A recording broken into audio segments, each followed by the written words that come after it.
காசு யார் வேணாலும் கொடுத்துடலாம், ஆனா உயிரை மேம்படுத்த முடியாது.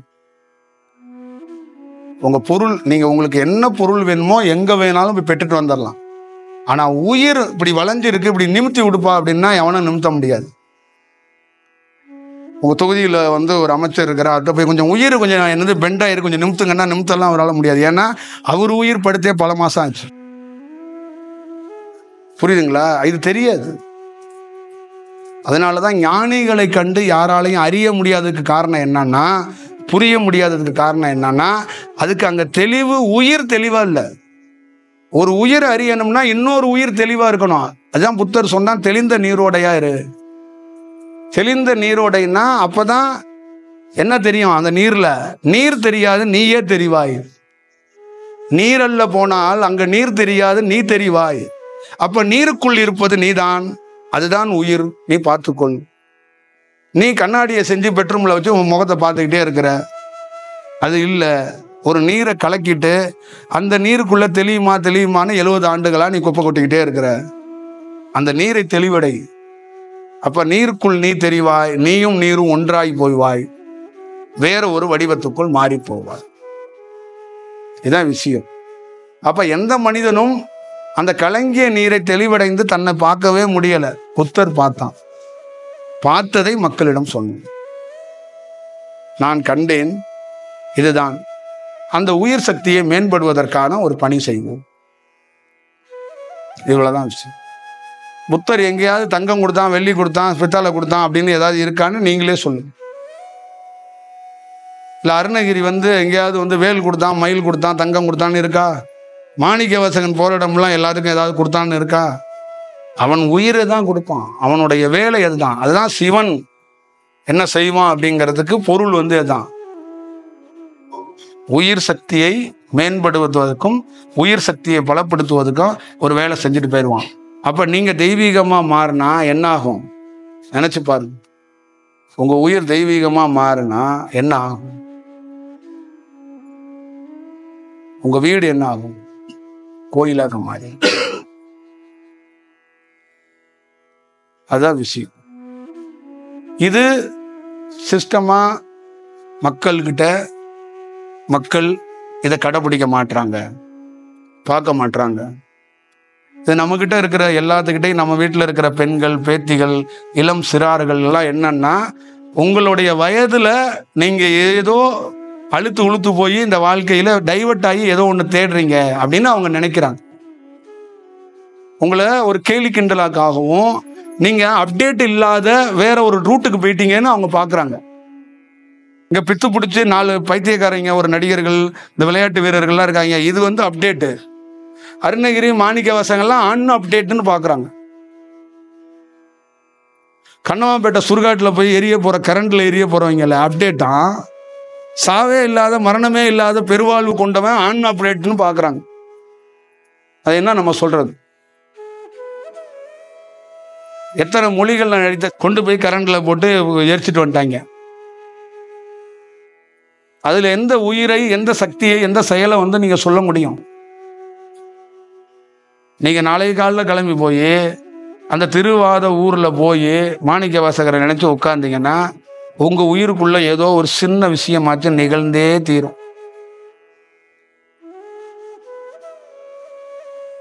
அதான் விஷயம். நைட்டு 12 மணிக்கு திருவாசகத்தை ஏதாவது ஒரு ஏடு எடுத்து படிச்சாலும் விளையாட்டுகள்ல அந்த உயிர் சக்தி வரும், வந்தே தீரும். அதை தக்க வச்சுக்க முடியல. அதை தக்க வச்சுக்கிறதுக்கான வாய்ப்புகள், உடல் பலப்பட்டு மனம் பலப்பட்டு அதுக்கான ஒரு சூழல் இருந்தா அதை ஒரு எழுத்தாக, ஏடாக, புத்தகமாக, கடவுளாக விலகி நின்று பார்க்காமல் அதுவும் நாமும் ஒன்று. இது நமக்காக எழுதப்பட்ட எழுத்து. என் குழந்தை, என் பேற்றி, என் பேரன், என் வீடுன்னு பார்க்குறோம்ல, அதே மாதிரி என் மாணிக்கவாசகன், என் சிவன், என் திருவாசகம், இது எனக்காக, அடியேனுக்காக எழுதப்பட்டது அப்படின்னு நினைச்சு எடுத்தா அது உனக்கானதாகவே இருக்கும். அவ்வளவுதான். அப்புறம் நீங்க செல்வம், நீங்களே செல்வம், உங்களை பார்த்தாவே செல்வம் தான். நீங்க ஏன் செல்வத்தை தேட போறீங்க? நீங்களே தங்கமா மாறி போயிருவீங்க. அதனாலதான் நடராஜர் கூரையை தங்கமா செஞ்சு வச்சிருக்காங்கல்ல.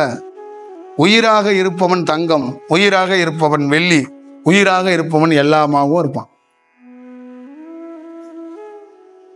நாம் உடலாக இருக்கிறோம், உயிராக இருக்கணும்.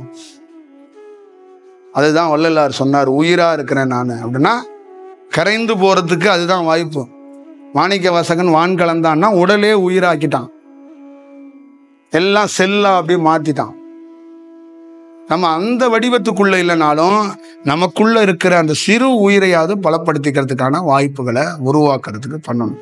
அதுக்காக நான் உங்களை 24 மணி நேரம் இந்த வேலை செய்யுங்க, இப்படி போங்க அப்படி போங்கன்னு சொல்லலை. அதுக்குள்ள உங்க வீட்டில் ஒவ்வொரு வேலைகளையும் நீங்க எப்படி பார்க்குறீங்களோ அதே மாதிரி இந்த இறை செயலை வேலையா பார்க்காதீங்க. அதை யாருக்கிட்டையும் டிஸ்கஷன் பண்ணாதீங்க. அது உங்களுக்குரியது, அது ஓன் இண்டிபெண்டான உங்களுடைய செயல். அது உங்க உயிருக்கான செயலை. இது கணவன்கிட்டயோ குழந்தைகிட்டயோ டிஸ்கஷன் பண்ண வேண்டிய அவசியம் கிடையாது.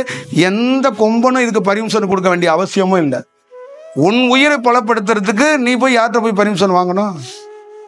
அங்க யாரும் அங்க கிடையாது. சுப்ரீம் ஆபீசரே நீ தான், அங்க வேற யாரும் இல்லை. அதை எதிர்பார்க்காம ஒரு பெண்ணோ ஒரு ஆணோ செஞ்சானா ஒரு நாள் அவ அதிசயமாக இருக்கிறா, மாறியே தீர்வா. யாராலையும் தடுக்க முடியாதுங்கிறது உண்மை. அவ்வளவுதான் இதுக்குள்ள இருக்கிற பேரு ரகசியம் இதுதான். இதை அறிஞ்சிட்டா கிளியரா எல்லாம் ஆயிடும். இப்ப நம்ம தவம் பண்ணோம், ஒரு மேம்பட்டோம், ஒரு அனுபவம் பெற்றோம். அப்ப ஒரு ஸ்டேஜில் நமக்கு என்ன நடந்துச்சுன்னா, வேலைக்கு போக முடியாத ஒரு சூழலுக்கு தள்ளப்பட்டோம். ரெகுலரான எந்த பணியும் செய்ய முடியல. இப்ப வருவாய் ஈட்ட முடியாத ஒரு சூழலுக்கு போயிட்டோம். அப்ப நம்ம தவம் பண்ணிக்கிட்டே இருக்கும்போது இறை சக்தி என்ன சொல்லுதுன்னா, நமக்கு மனிதர்கள் மாதிரி மனித தேகத்துக்குள்ள நம்ம ஒரு கடமை, குடும்பம், இந்த இதெல்லாம் இருக்கு. இதெல்லாம் யார் காப்பாத்துறது, இதெல்லாம் என்ன செய்யறது அப்படிங்கும்போது அந்த உயிர் சக்தி என்ன சொல்லுதுன்னா, நீ உன் உயிரை மேம்படுத்தி விட்டாய், நீ எதுவும் செய்ய வேண்டாம், நீ போ, வேலையை மட்டும் பாரு. உன்னை சுற்றி உள்ளவர்களுக்கு உன்னால் என்ன செய்யப்படணும்னு இருக்கோ அது தானாக நிகழும். அதுக்காக நீ காலையில எந்திரிச்சு 10 மாம்பழத்தை எடுத்துட்டு போய் மார்க்கெட்ல துண்டை விரிச்சு விற்க வேண்டாம். அந்த 10 மாம்பழம் வித்தவன் 100 ரூபாய் எடுத்து உன் காலடியில் வச்சுட்டு போயிடுவான். அதுதான் உயிர் மேம்பட்டவனுடைய செயல். அப்படின்னு ஒரு செயல் கிடைத்த உடனே குடும்பம் தானா இயங்குது. நான் போய் ஏக்கல, இப்ப நான் தானா இயங்குறேன். அங்க எந்த சிக்கலும் இல்லை. என்ன ஒரே ஒரு சிக்கல் அப்படின்னா, அங்க மனித செயல், இங்கு இறை செயல். விளக்கெண்ணைக்கு நம்மளை தேடுறாங்க, நல்லெண்ணெய்க்கு நம்மளை தேடுறாங்க. நம்ம அந்த செயல்ல இல்லை. அதை உணர தெரியாதனால அங்க என்ன ஆகுது, ஏதோ ஒன்று தேவை தேவை அப்படிங்கிற எண்ணம் மட்டும் ஓடிக்கிட்டே இருக்கு. தேவைக்கு அதிகமான செயல் அங்க நிக்குது. ஆனால் அந்த எண்ணம் என்ன பண்ணுது, இது வந்துருச்சு, அது வந்துருச்சு, அது வந்துருச்சு, நீங்க வரணும் இல்ல அப்படிங்குது. அப்ப இங்க உள்ளது என்ன சொல்லுது, இறையை யாரும் சொந்தம் கொண்டாட முடியாதுங்குது. ஊருக்கு பொதுவான ஒரு சூரியனை கொண்டு போய் என் வீட்டு வாசல்ல கட்டி வைக்க முடியுமா? அது வெளிச்சம் பெறாத வரைக்கும் அது ஓகே, அது நமக்கான வெளிச்சம் அப்படிங்கிறோம். வெளிச்சம் வந்துருச்சுன்னா அது எல்லாத்துக்கான வெளிச்சம்தான். அதை போய் நம்ம என்ன பண்ண முடியும்? ஓ, என் வீட்டுக்கு நேராக இருக்கிறது என்னுடைய வெளிச்சம்னு நம்ம சொல்ல முடியுமா? அவ்வளவுதான் விஷயம். ராமகிருஷ்ணனை போய் அவங்க அம்மா என் பிள்ளைன்னு சொல்லலாம், ஆனா அதே தாய் இன்னொரு தாய் என்ன சொல்லுவா, அவளே என் பிள்ளைம்பா. இறைவன் என்ன சொல்லுவான்னா, எல்லா தாயும் சொல்லலாமா. ஏன்னா ராமகிருஷ்ணனுடைய உயிரை கருவில் இருந்து யாரும் சுமக்க முடியாது. ஏன்னா எந்த யோகியும் கருவுல வரமாட்டான், அவன் ஆண் பெண் தத்துவத்துக்குள்ள வரமாட்டான். அவன் சுவாசம் வழியாக இல்ல தலையோட ஏதோ ஒரு வடிவத்துல இந்த 9 வாசல்ல தான் வருவான். சராசரி மனிதன் மாதிரி இறைவன் வரமாட்டான். அதனால அது என்ன ஆகுது, உலகத்தில் இருக்கிற எந்த தாய் வேணாலும் தான் புள்ளன்னு சொல்லலாம், தனக்குரியவன்னு சொல்லலாம். அதனாலதான் நிறைய பேர் எனக்குரிய கிருஷ்ணன், எனக்குரிய ராமன், எனக்குரிய சிவன் அப்படிங்கிறதெல்லாம் அதுதான். யார் யாருக்கான உரியவர்னு சொல்லலாம். ஆனா தனிப்பட்ட முறையில ஒரு பெண் நான் உறவாக இருந்துட்டேன்னு சொல்லிட முடியாது. அங்க என்ன ஆகுனா மனம் பலவீனமாக ஆகும். எல்லாம் இருந்தும் அனுபவிக்க முடியாத ஒரு சூழல் உருவாகும். அது என்ன ஆயிரும்னா ராமாயண கதை மாதிரி தான். ராமனையோ சீதாவையோ சண்டை போட்டா என்ன ஆகும்? கடவுள் அவங்க. ராமன் தான் சிவன், சீதா தான் பார்வதி. இவனை எதிர்த்து சண்டை போட்டால் நிம்மதி எப்படி இருக்கும்? அங்கே பாதிப்பு என்ன இருக்கும்? மனம் பலவீனமாயிரும். அப்போ கடவுளுங்கிறவன் எவன்னா மனதை பலப்படுத்துறவன் தான் கடவுள். மனம் தடுமாறிடுச்சுன்னா என்ன ஆகும்? ஒரு மனிதன் என்ன ஆகும்? இப்போ நீங்கள் எல்லாரும் எங்கே நிற்கிறீங்கன்னா ஒரு பயத்தில் ஒரு கட்டுப்பாட்டில் நிற்கிறீங்க. மனம் தடுமாற மாதிரி இருந்தால் கூட பிடிக்கிறீங்க, நின்னர்னுப்பா அப்படின்னு நிற்கிறீங்க. அதுக்குள்ளே நீங்கள் ஒரு கருத்தை சொல்லுவீங்க, தாய்க்காக, தந்தைக்காக, ஊருக்காக, உறவுக்காக அப்படியே இறுக்கி பிடிச்சிட்டு நின்றுட்டேன் அப்படிம்பீங்க. புரியுதுங்களா? எத்தனையோ செயல்களை உங்கள் வீட்டில் இருக்கிற பெரியவங்கள்ட்ட போய் கேட்டிங்கன்னா, எப்பா பசங்களுக்காக நான் என்னை தியாகம் பண்ணிட்டேன்ப்பா, என் சந்தோஷத்தெலாம் அழிச்சுக்கிட்டேன் பாம்பன். ஆனால் இது ஒரு ஞானி அந்த இடத்துல மனம் பலப்பட்டுருச்சுன்னா அவன் இறுக்கி பிடிக்க வேண்டியதில்லை, கையை விசிறிட்டு பேசாமல் உட்காந்துருக்கலாம். அங்கே இறுக்கி பிடிக்கிறதுக்கு வேலையே இல்லை, ஹாயாக போகலாம். அங்கே ஒன்றும் குற்றமே நடக்காது. அதனால தான் விவேகானந்தரை பார்த்து, உங்களை என்ன மாதிரி அழகோட, உங்களை மாதிரி அறிவோட ஒரு குழந்தை பிறக்கணும், உங்களை கல்யாணம் பண்ணிக்கிறேன்னு ஒரு பொண்ணு கேட்ட போது, இப்போ ஒன்றும் பிரச்சனை இல்லை, என்னையே நீ குழந்தையா தத்தெடுத்துக்க, நீ அழகானவ, நான் அறிவானவன், இந்த குழந்தை பிறந்துருச்சு வச்சுக்க அப்படின்ட்டாரு. புரியுதுங்களா? இப்போ ஒன்றும் பிரச்சனை இல்லைம்மா, நீ என்னை கணவராக பார்க்குற, என்ன குழந்தையா பார்த்துரு, நீ அழகான பொண்ணு, நான் அறிவானது, இந்த பையன் பிறந்துட்டான். சுகத்தில் இல்லைம்மா அப்படின்ட்டாரு. இணைந்து பிறந்தால் குழந்தை மனிதன், இணையாமல் பிறந்தால் அவன் இறைவன். அவன் தான் முருகன், அவன் தான் விநாயகர். புரியுதுங்களா? இப்ப இணைந்து பிறந்த குழந்தையெல்லாம் என்ன பண்றோம்? இறைவனாக மாத்துறதுக்கு அந்த மைக்கை வச்சு பேசுறோம்.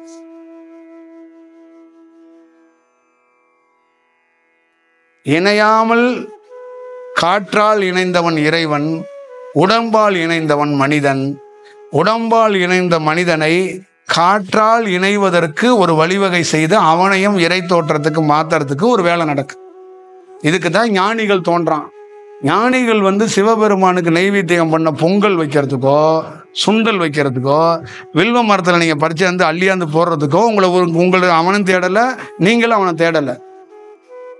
இந்த இறைத்தன்மையை நீ இப்படியே பார்த்து வாழ்ந்து விட்டு போயிடக்கூடாது. இறைத்தன்மை உன்னிடம் இருக்கு. நீ என்னுடைய அடியார், என்னுடைய பக்தர் மட்டும் நினைக்காத, நீயே இறைத்தன்மை கொண்டவள் தான். அந்த வடிவத்துக்குள்ள அந்த ரகசியத்தை காட்டுவதற்கும் அதை மாத்துறதுக்கான ஒரு வாய்ப்பை தான் நம்ம உருவாக்குறோங்கிறதான் அதோடைய வடிவம். இதுதான் விஷயம். இப்போ ஒரு காலம் நமக்கு தெரியாத காலம் வரை சுண்டலை வச்சுக்கிட்டு நம்ம பொங்கல் எடுத்துட்டு கோயிலுக்கு போவோம். ஒரு காலகட்டத்தில் என்ன பண்ணுவோம்னா, அந்த சுண்டல் பொங்கல் இருக்கிற இடத்துல நாமே இருப்போம். நான் தேங்காய் மூடியை தூக்கிட்டு போன காலம் ஒன்று, தேங்காவை உடைத்து 2 மூடியையும் கோயில்கிட்ட சிவனுக்கு பக்கத்தில் வைப்பாங்கல்ல, இப்போ அந்த மாதிரி தேங்காய் மூடியாக நான் சிவலிங்கத்துக்கு கீழே உட்காந்துக்கிட்டேன். இப்போ அங்கே என்ன ஆயிடுச்சுன்னா, எனக்கு தேங்காய் மூடி வாங்க வேண்டிய அவசியம் இல்லை, தேங்காய் வாங்க உடைக்க ஆள் தேவையில்லை, எதுவும் தேவையில்லை. நான் எங்கே இருக்கிறேன்னா, படைத்தவன் அவன் இருக்கான்ல, அவன்கிட்டே நான் உட்காந்துருக்கேன். அப்போ என்ன பண்ணுறான்னா, சிவலிங்கத்தை பார்க்கும்போது என்னையும் பார்க்குறான். அதுதான் சொன்னாங்க, அந்த கருடன் பாடினார்ல, இருக்கிற இடத்துல இருந்துக்கிட்டேன்னா நாகத்துக்கு சொன்னாங்கல்ல, இதுதான் வடிவம். அப்போ கருடனாக இருக்கட்டும், நாகமாக இருக்கட்டும், மயிலாக இருக்கட்டும், இதெல்லாம் நம்ம வணங்குறோம்னா அது எங்கே இருக்குன்னா இறைவனோடு இருக்குது, அதனால அது வணங்கப்படுது. இப்போ நீங்கள் இப்போ என்ன பண்ணுறீங்க? கும்பிடப்படுறோம். உங்களை வணங்கப்பட்டால் நீங்கள் இறைவனோடு இருக்கிறீங்கன்னு அர்த்தம். கும்பிடப்பட்டால் என்ன ஆகும்? நீங்கள் தலைவர்கள்லாம் என்ன பண்ணுறான், ஊரில் உள்ளவங்களாம் உங்களை கும்பிடுவான். அவன்லாம் என்ன பண்ணுவான்னா ஒரு நாள் மறைந்து விடுவான். வணங்கப்படுறவன் என்ன ஆவானா மறைய மாட்டான், அவன் இறைவனோட இருப்பான். வணங்குதல்ல என்ன பொருள்னா ஒரு ஸ்டெப்பு குமிஞ்சிருவோம் நம்மளை அறியாமலே, அதான் வணங்குதல். அப்படி இப்படி இறைவனை வணங்கும் போது என்ன பண்ணுவோம்னா இறைவா அப்படின்ருவோம், தன்னை அறியாமே குமிஞ்சிருவோம். தன்னை அறியாமே அப்படி அந்த முதுகு குமிஞ்சிரும். ஆனா மற்ற மனிதனை பார்க்கும்போது இப்படி நேர்கொண்டு இப்படி வாங்க அப்படின்னு நம்ம வீட்டுக்கு வர வந்தால் அதுல வேற மாதிரி இருப்போம். நம்மளுடைய செயல் வடிவத்தில் நீங்க கவனிச்சு பார்த்தீங்கன்னா தெரியும். அது மனிதன். இறைவன் என்பது வணங்குறது என்னன்னா தன்னையே அப்படியே வளைந்து ஒரு விஷயம் பண்றது. அப்ப நம்ம இறைவன் பக்கத்துல இருக்கிறோம்னு அர்த்தம். அப்ப உங்களை என்ன ஆகும், வணங்கப்பட்டு விடுவீர்கள். அப்ப யாராவது இந்த ஊர்ல ஒருத்தங்க தவறி போயிட்டாங்க வயசானவங்க, அப்ப யாரெல்லாம் வர்றா, பெரிய பெரிய உங்க கட்சியில உங்க ஊர்ல இருக்க கட்சியில இருக்கிற இந்த கட்சியில இருந்தா அவர் வருவாரு, அந்த கட்சியில இருந்தா அவர் வருவாரு. இல்லை எவன் செத்து போனாலும் சில கட்சியில ஒருத்தன் பருமண்டா இருப்பான், எவன் செத்தாலும் நல்லது கெட்டதுக்கெல்லாம் அவர் வந்துருவாருன்னா அவர் வருவார். ஆனா எவனாவது உண்மையான ஒரு சிவனடியார் உட்காந்துருக்கானா? இப்போ யாராவது உங்க பாட்டி யாராவதுன்னா அங்க என்ன பண்ணணும், தெய்வீக மனம் வீசுகிற ஒரு பெரிய தவசு உட்காந்துருக்கணும். அதுதான் உண்மையான மரணம், அதான் உண்மையான சாவு வீடு. அங்க போய் இந்த கரவேஷ்டி கும்பல்லாம் உட்கார்ந்தா நீங்கெல்லாம் அப்புறம் என்ன அது என்ன ஆகும் அந்த கதை? அதுல என்ன பெருமிதத்தை கொடுத்துட முடியும்? அந்த சாவுல என்ன செஞ்சிட முடியும்? உங்கள் வாழ்க்கையில என்ன செஞ்சிட முடியும்? ஒரு ஞானி உடலை விடும்போது உயர்ந்த சக்தி கொண்டவன் கைலாய மலையிலிருந்து இருக்கிறவன் எல்லாம் உடல் இல்லாம உட்காந்துருப்பான். அப்ப உங்களுக்குள்ளேயும் அதுதான். நீங்க உடலை விடும்போதும் உட்கார்ந்துருப்பான், உடலோட இருக்கும் போதும் உங்க வீட்டுக்குள்ளேயே உங்களுக்குள்ள சுத்துவான். இதுதான் அதுக்குள்ள இருக்கின்ற செயல். இது பக்தி இல்லை, அறிவும் சயின்ஸும் சார்ந்த உங்ககிட்ட நீங்க தயவு செய்து யோசிச்சு பாருங்க. இதுக்குள்ள உண்மை தத்துவம் ஒளிந்து இருக்கிறது. இறைவனையும் நம்மளையும் பிரிக்கவே முடியாது. நீ கும்பிட்டாலும் கும்பலனாலும் இறைவனும் நீயும் ஒண்ணு, எவனாலையும் பிரிக்க முடியாது. அவ்வளவுதான் விஷயம். அதனால நீங்க அதை கொஞ்சம் பார்த்து அதுக்குள்ள இருக்கின்ற எப்படி எந்த வழியில அதை மேம்படுத்திக்கிட்டு இந்த பிறப்புல இந்த வாழ்க்கையை இன்னும் மேம்படுத்தி நீங்க நல்ல செயலோட இருக்கணுங்கிறதுக்காக தான் இந்த மாதிரி ஒரு இடத்துக்கு நம்ம வர்றதுக்கு அந்த இறையோட செயலோட உட்கார்ந்துருக்கோம். இந்த ஊருக்கு நம்ம வந்ததில்லை, அதான் முதல் முறையா வரணும். அந்த அம்மாவைய பார்த்ததில்லை, அவங்க கேட்டாங்க, நம்ம வர்றதுக்கு இறைவன் அனுமதி அளிக்கிறான், வந்துட்டோம், அவ்வளவுதான். இது தேதி பார்த்து பணம் வாங்கி பண்ற வேலை இல்லை. செய்தி கொடுக்க வேண்டியவன் இறைவன், அனுப்பி வைக்க வேண்டியவன் இறைவன், வர வேண்டிய வேலை நம்மளோட வேணும், அவ்வளவுதான் விஷயம்.